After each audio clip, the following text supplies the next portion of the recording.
Mount Abu का बहुप्रतीक्षित सालगांव बांध को बनाने की प्रक्रिया अब अंतिम चरण में पहुंच चुकी है। माउंट आबू में पेयजल की समस्या के समाधान के लिए राजस्थान सरकार ने 250 करोड़ बजट में स्वीकृति की थी, जिसकी राशि भी संबंधित सिंचाई विभाग को स्थानांतरित कर दी गई थी। लेकिन वन विभाग की एक मंजूरी को लेकर जो कार्य शुरू नहीं हो पा रहा था, उसका भी निर्णय हाल ही में जयपुर में वन मंत्री संजय शर्मा की अध्यक्षता में हुई बैठक में सालगांव बांध को बनाने का प्रस्ताव, state board of wild life को बनाने का प्रस्ताव पारित करते हुए इसे national board of wild life को भेजने का निर्णय लिया गया है। क्यों है सालगांव बांध बहुप्रतीक्षित? असल में बहुप्रतीक्षित इसलिए भी इस बांध को कहा जा रहा है क्योंकि आज से 50 वर्ष पूर्व इस बांध को बनाने की योजना बनी थी और साल दर साल बीतते चले गए। सहज रूप में समझा जा सकता है कि जिस व्यक्ति का जन्म इस योजना के बनने के समय व बाद में हुआ हो, वह आज वृद्ध अवस्था में पहुंच चुका है। दरअसल सब कुछ लंबी जद्दोजहद हो जाने के बाद अब national board of wild life को सालगांव बांध बनाने के लिए सैद्धांतिक मंजूरी हेतु प्रस्ताव भेजा जाएगा। इस सालगांव बांध के पूरी तरह बन जाने के बाद माउंट आबू में पीने के पानी की समस्या तो 3 से 4 वर्षों के लिए हल हो ही जाएगी। साथ ही इस बांध से लगते हुए सिरोही जिले के क्षेत्र में आने वाले 20 गाँव के भी पानी की समस्या का समाधान भूमि जल के संग्रहित होने से होता रहेगा। बहुप्रतीक्षित इस सालगांव बांध को बनाने के लिए स्थानीय लोगों की इस डूब क्षेत्र में आ रहे खातेदारी भूमि को अब अवक्त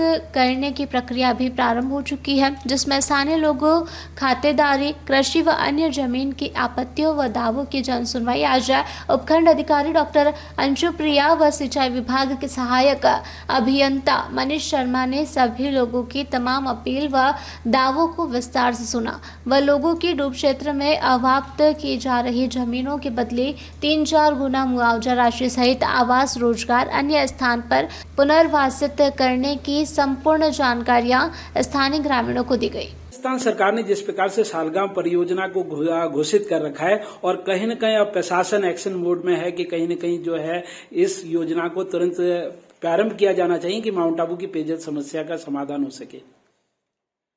बिल्कुल, माउंट आबू में कई बार पानी की समस्या रहती है, खासकर गर्मियों के मौसम में। और अभी हमारे पास 2 बांध हैं जिनसे कि मुख्यतः हम पेयजल को घरों तक पहुंचाते हैं। सालगांव डैम के बनने के बाद पेयजल की जो एक समस्या है उसका भी समाधान होगा।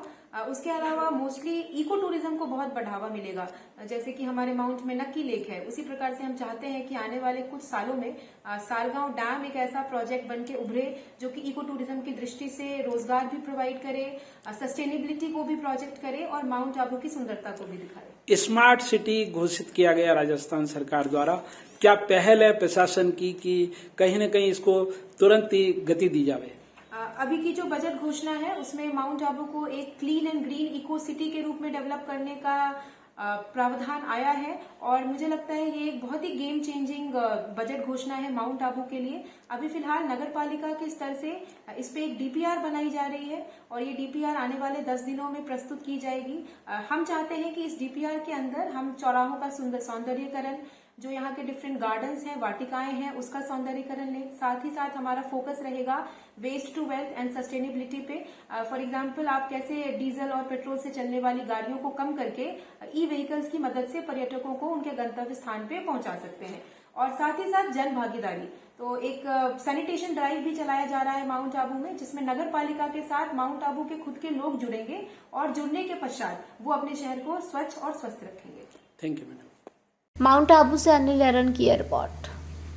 शर्मा जी, अच्छा हुआ अभी यहीं मिल गए। ये लीजिए, मुंह मीठा कीजिए। अरे ईशान, ये मिठाई किस खुशी में? शर्मा जी, मैंने नई कार ली है। अरे वाह, बहुत बधाई ईशान बेटा।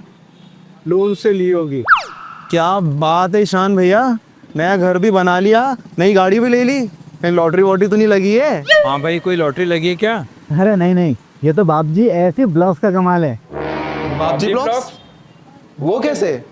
वो ऐसे क्योंकि मैंने अपना घर बनाने में लाल ईंटों की बजाय बाप जी ऐसी ब्लॉक्स का इस्तेमाल किया, जो लाल ईंटों की बजाय ज्यादा मजबूत, टिकाऊ और सस्ता होता है। इसमें ना प्लास्टर और सीमेंट की जरूरत होती है, ना ही तराई करने की झंझट, और लाल ईंटों के मुकाबले ऐसी ब्लॉक्स के इस्तेमाल से 5 गुना तेजी से निर्माण हो जाता है और मकान बनाने की कुल लागत में 40% तक की बचत भी हो जाती है।